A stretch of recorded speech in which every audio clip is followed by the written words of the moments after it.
Hola, Carlos. Allô.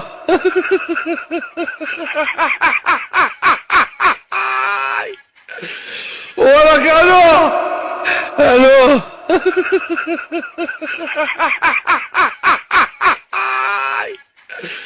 Hola, Carlos. Allô.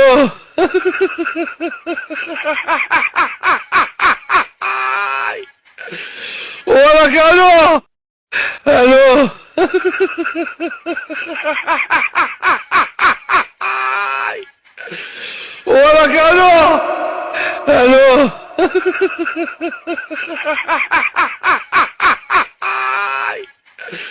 Hola, Carlos. Allô.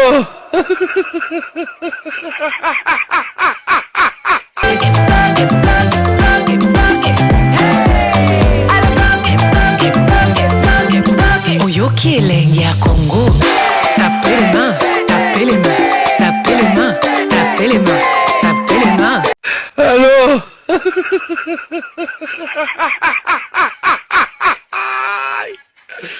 Hola, Carlos. Allô.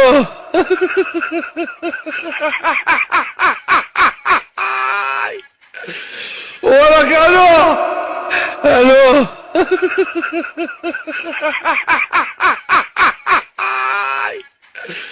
Hola, Carlos. Allô.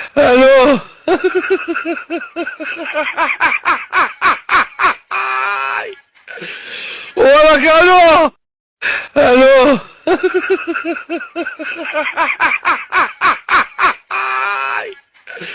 Hola, Carlos. Allô.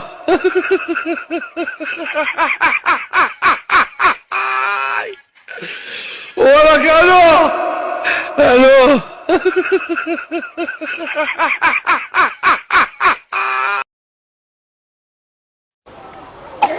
Il faut aussi respecter les gens.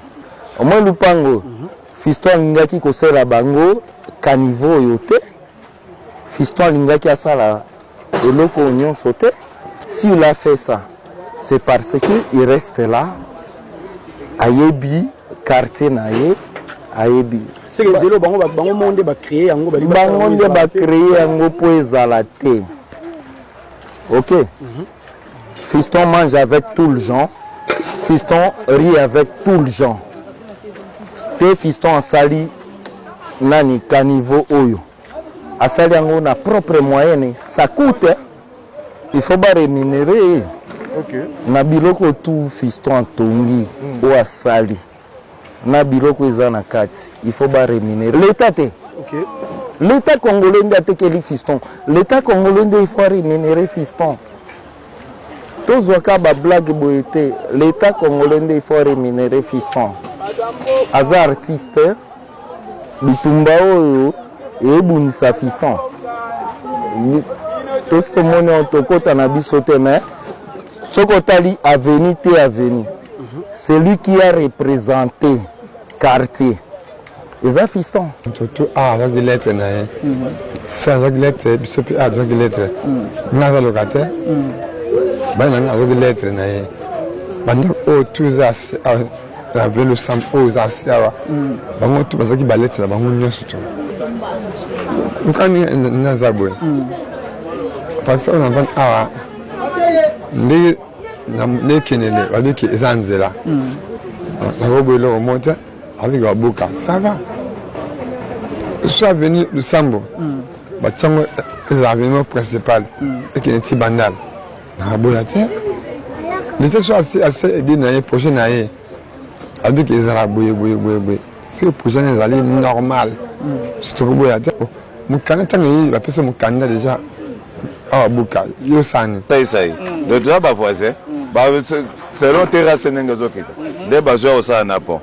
Donc, ils ont quand même sur 1 mètre peut-être. Ils ont la clôture, ils ont comme un andako. Ils ont bon côté. Yondé. So tali kuna ba otonga. So mona ngoti. Direction soyela. Pona ngata même tango akala. Ata ko buka ma ozo ko buka. mais tant qu'on somba il faut ça autant après somba place boye bato baza boye na mai boye ba ça ba ko tika bato boye Imaginez. oyo tsa boye za position ya l'état te l'état ebika ko leka wana akosala musala esengeli ya l'état yo zo kondo le baboye gauche droite oyo bi bomba o mi kosa o kosa na l'état o kosa l'état ebika place wana to ko descendre bona boye o azana nzela ba ko longola ye oyo ba yibi muke bobo zongise na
Mbote mwana mboka.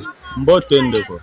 Mwana mboka toza na commune ya Kintambo tokuti d'abord bandeko babengi biso balobi ke non azobuka bandako awawa et non loin ya résidence même ya artiste mwana mboka Fiston Sai d'abord toyina to bayosa mwana Kitambo Mwana Kitambo ne grandi pena ya Kitambo. OK. Et okobeda biso mwa lisolo kala koto ezara ndenge nini parce que bandeko mingi ba olobi zalaka fulu ça il nous tapé si côté valeur et tout moi juste une petite histoire car Wana pena o balobi eza sembo koto kala ezara pena fulu. OK. Abele fulu ba. Boire moi biloko surtout leur sai pena kota ki valoriser koto mingi. OK. Yo moni pe ba zugu artiste ya tongi monda kwa kitoko moi ba pe bando banga ba e pena cité tonda déjà. Cité pena tonda ye pena mtasungaki évolution pena ya koto.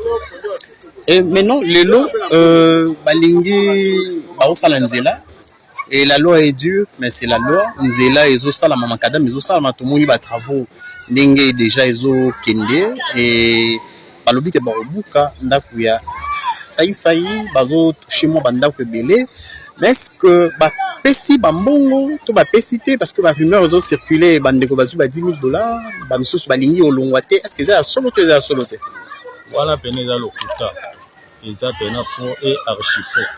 Jusqu'à présent l'état pesi mutata 100 francs te. Ata 10 francs ba pie mutete. Bon ba spéculation eza ko circuler nga pena okyo mwa likolo. Et mabuki ndako artiste eza pena lokuta. Ba toucher ndako mutete jusqu'à présent ba bugi pe mutete. Mais dans le jour qui vient na ba travaux nous kende. Ndenge baza ko avancer. Est-ce que ba retoucher ndako ya Fiston Sai ou va retoucher te va releka musika va retoucher à quelques mètres aussi ba maté ou comment par rapport à nzela ndenge ezali sai ya na balabala ta na kati. OK. Eza bena lupango limite nango yango wana bimane te aza na limite na ye na éviter so wa buka ngo pona cause. Et maintenant boye avenue d'abord avenue o ya Sai comme dans ngozani avenue Lusambo Macadam au bazo sala la travaux nous autres continuer zo ya ezo kende ezapo ekangmana commune ya Kintambo ekangmana Bondal mais na Bondal to moni awa Macadam e obimanzela ni même biso pe to za se poser ba question pour jusqu'à présent so tali même ngambo direction o ye sukiti awa ngambo ko ne la banda kwa bato eza même pas venir o eza tout droit ya ngambo ko na éviter so nini ba kosala po babuka banda kwa bato eza ba venir akala eza lelo te forma ba forma ngo sika o nini te eza bena ba venir akala na idée na bango te ba ko sukawa ba ko contourner ngo ou bien nini jusqu'à présent ba pesi ba pe information pene eza te jusqu'à présent. Et à ton enveloppe pour la bande de déplacer ou quoi? Non, jusque-là. À ta 100 francs, l'État paie si mon côté. À ta 10 francs, l'État paie si mon côté. Oh, pandi sango, la spéculation est à circuler. Oh, papier batumbong. Papier moto à ta 100 francs. Parents tout bali banda côté zali à ta 10 francs papier moto. Merci beaucoup. Bote mon amboka. Bote papa. Et mon amboka, tous en a Lusambo, na commune ya Kintambo, na ville province à Kinshasa. D'abord, na l'urne n'est mambozo kende musale zo kende. Est-ce que vous tirez na mon semaine belé, ba moins belé pour na beaucoup achever les travaux le long à na Kintambo et surtout précisément l'avenir. Bon, en tout cas vraiment merci pour la parole. Nous tous allés à tout dans venir Lusambo. Tous ça là, ndenge tu veux belle explication pour tout continuer. Et pour le moment tous ceux qui ont ceux qui ont parole pas bakonzi. Comme ça nous tout continuer. Et wapi ba rumeur est circulée que beaucoup d'inda refiston ça ndeko à ça théâtre. Bon pour na to comité. Parce que le bilamine. Mais les longs on a vérifié à tamoli kuna j'espère que à vous allez mille la clôture. Bon ata ba 1 mètre seulement. Oui. Donc fiston ça bon toucher quand donc clôture bato bazolobela mingi po za artiste kombo kei. OK. Mais la logique c'est que motamboli ba baza ba victime ba baza na aile droite. OK. Yepena j'espère que bako sera mieux. Papi vous si bon l'état congolais vous appelez l'état déjà parce que nous vous effectuer vous ça va travaux et tout. Pour si bandeko moi ni seulement enveloppe déjà pour la base de corozo ba disposition na mikolezo yande bo simba mapango na bango. Bon normalement ni solonné que yebeli l'état futaka ce que dans zela o bazo fabriquer l'état azong saka ba mbongo ya ba polo parcelle. OK. Mais c'est la route où ils allaient destin les zalaka yo kotonga na route. Na ebiti so l'état ko récompenser mais na limité. OK. Donc sur les places on a déjà yebanaki déjà que non, ils a bien sûr le sol, le sous-sol appartient à l'état et zanzela à l'état yo tongi donc yo mo muté on est allé au mo. OK. Donc on a basé la coupe tout enveloppe quoi. On a penza yo OK. On a déjà balé na bango déjà. OK. Ba lettre nini? Ba lettre pour la toujours book. OK. OK. Donc base à disposition la bango déjà. OK. Merci beaucoup. Merci. Oui, bandeko boyoki ndenge ba ingénieur hein ou bazo sala ba ceux-là qui travaillent ici dans ces chantiers boyoki ndenge ba expliquer.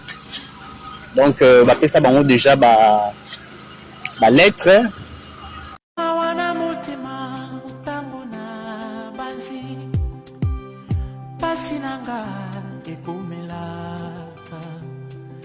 Natunina yawe nini ngai na sala bote na munaka pasia we baninga tutamba basilisa bazwa misala bazokuka biso soma etage na bomonana nyonso wana ekokita etage bakitisi betage ekuta eza kuta etage te betage ya makasi nyonso bazokitisa bomoni betage nyonso baokuka biso na bapeti pota bato nde baobima kasi nde baobima na biloko tala na bamapango nyonso baokuka ata bato nde baobima na biloko na bapolize ekokomi lokola na braza tala bazobima oyo bawara tala bazobima na biloko pater yango wana toza petit po awa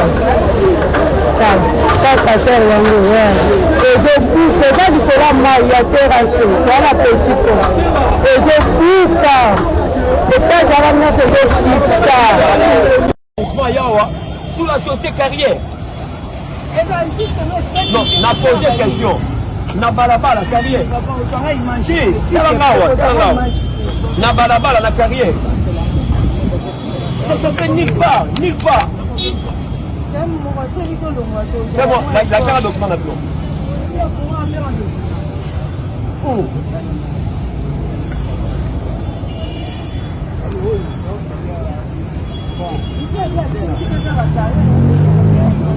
Il y a là un document là dedans.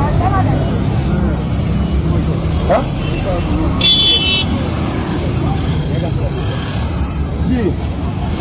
Nous sommes au quartier Binza Pigeon dans la commune d'Ngalema, précisément sur l'avenue des Libérations, ex-24 novembre. Ici, l'ex-ministre de la Santé, Eteni Longondo, a décidé de s'emparer d'une avenue qui désormais devient sa propriété privée. Avec l'aide de la police du parquet de la Gombe, c'est au cadre de l'IDPS vient de clôturer cette rue qui dorénavant fera partie intégrante de la parcelle dont il est le propriétaire. Les portails des parcelles situées dans cette avenue ont été tous barricadés par des murs en briques ici en pleine construction comme l'attestent les images. Monsieur Eteni atindi bato na ye baya kobuka porti batonga mur tomoni ka baagiste ba na bamaçon na babrique na basoda babandi kotonga. Les voisins de messieurs Eteni Longondo qui alertent l'opinion sur cette mesure arbitraire sont donc obligés d'escalader des murs afin d'évacuer à leurs occupations, une tâche très pénible pour les enfants à bas âge et surtout des mères de famille. Ces derniers implorent les autorités politiques et judiciaires du pays de les délivrer de leurs tout-puissants voisins. Monsieur Eteni atindi la police et a kokangela biso entrer to bimate parce que soi-disant c'est plus de 20 ans. Na sombaka parcelle oyo na 1999. J'ai vendu au docteur Eteni Longondo les bâtiments de mon appartement. Appartement n'est pas synonyme à parcelle. J'ai construit un chemin public, une servitude, qui va de la grande route à la résidence de monsieur Antoine Katoto. Le docteur Eteni se permettra de forcer et de rallonger les bâtiments. Qui n'était pas na plan Oyo, Batekela Kaye, ça n'existait pas avant. Rallonger les bâtiments en prenant une partie de la servitude d'abord, puis en supprimant totalement la servitude. Les dirigeants du pays et surtout ceux du parti présidentiel sont ici interpellés afin de recadrer leurs camarades Eteni Longondo qui usent des pratiques rétrogrades d'une autre époque en même de salir l'image de marque du président de la République et celle de l'UDPS. En tout cas, tu as un regret ma casse. Tu as dit que tu voté IDPS, mais comme tu as changé. Bonjour, Bandeko Nangai, Cordon Wechi. Nazako, la geste moko ya muke pour me comprendre. Oeza, poubelle, oeza yi nandaku nangai, na cuisine, tu installes la poubelle, kolia, makabuyo surtout, boutier ba salité surtout, awa. Soge sili, na bimi nango soge tondi, na déposer en A. Na déposer en A. Oyo, eza ya matiti oyo bozomona oyo na kata ya matiti na tche et puis oyo eza ya ba plastique. Ya papier tout ça. Bon, remarquez que soki et comme jour oyo na obimisa ba poubelle na oyo na koyaka awa na zi na ye nango awa. Je vais vous montrer vite fait. N'allez avancer. On a vu que ça peut déposer. La cour dépose pour à nous tout cas, il y a commune, il y a salubrité. Nous tout cas, il y a insalubrité et qu'il y a et le côté et même yango dans la déchetterie. Il y a un fungo le bois qui est petit que l'ingay. Ni dans la bac l'ingay, n'a rien, n'a récupéré la bac l'ingay. N'a rien aux zones qui sango awa. Ici, papier plastique. Pourquoi je voulais dire ça? Tu vas une richesse à ville où il y a salité. On vous demande juste de copier et locaux. Est-ce qu'ils ont un problème à dire? Si vous avez un tout dans mon délai, vous avez un mboka mindele. Balobi, vous copiez quelques locaux. Tout ça n'avait 4 communes. Tout ça, il y a des rouleaux, il y a des poubelles, où ils attendent sur 100 litres ou 200 litres, par exemple. Beaucoup même que ça, même il y a 300 litres. Vous créez complètement usine. Vous sommes chaque commune, 24 communes, ça a un quota dans bango, vous pessi ma commune, et ma commune, on a yebi, teki ya ngota msusu, alors, ça qui poubelle, il y a rouleau, il y a 20 na 4. $2 par exemple, $2, $1. Maintenant, tout ça n'a commis les sommes et ça, ndeko auti kotia kuna moto voisin na nga wana mosusu yango oyo ezali. C'est très bien organisé. Et après cela, awa toza awa banda bozomona oyo eza trottoir oyo eza en tout cas babu kozala ba 3 mètres ou ba 2 mètres 50 trottoir oyo, mais eza tellement couvert, eza propre. Awa eza balabala eza pe couvert, eza propre, mais et pas la biso bana système moko avancé un peu. Awa soki basali balabala et pas la biso batika la trottoir, batiki trottoir eza mabele bakabotu batiki pe caniveau libanda.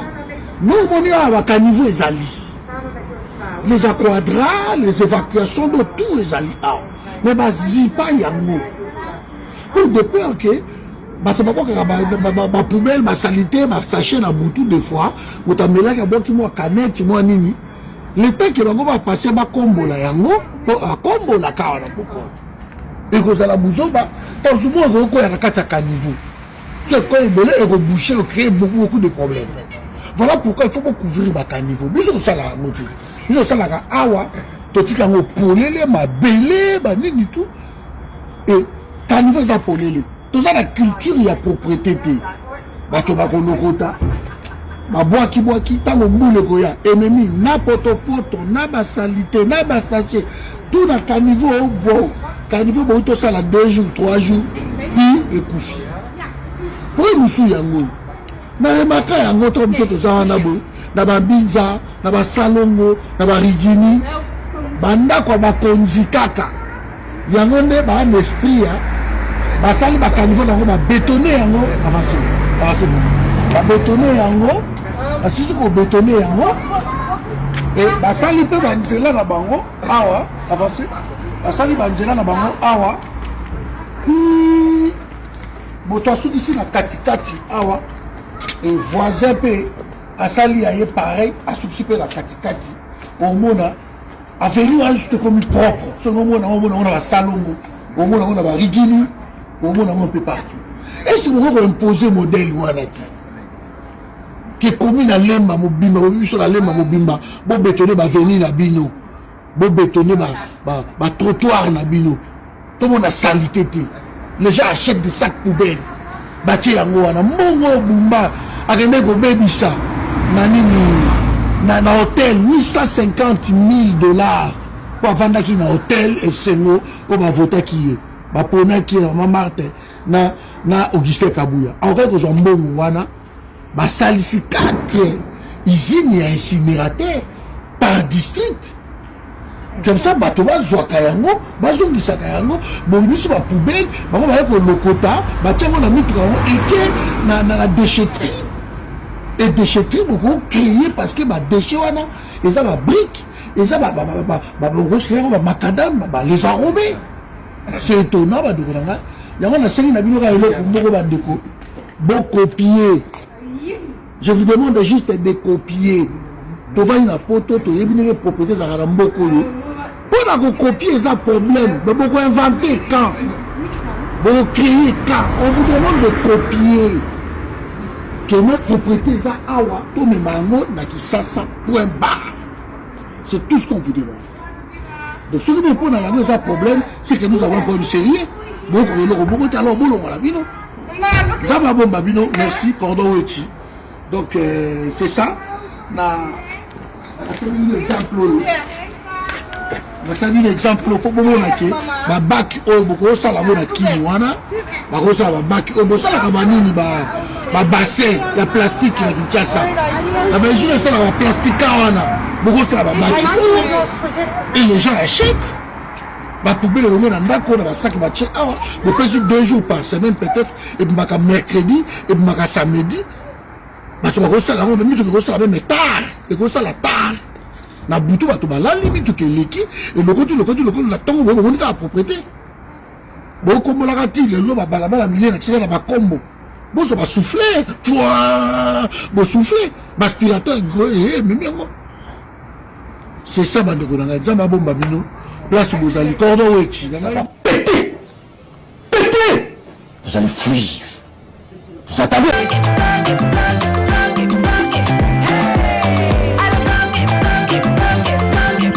Oyoki Eleng.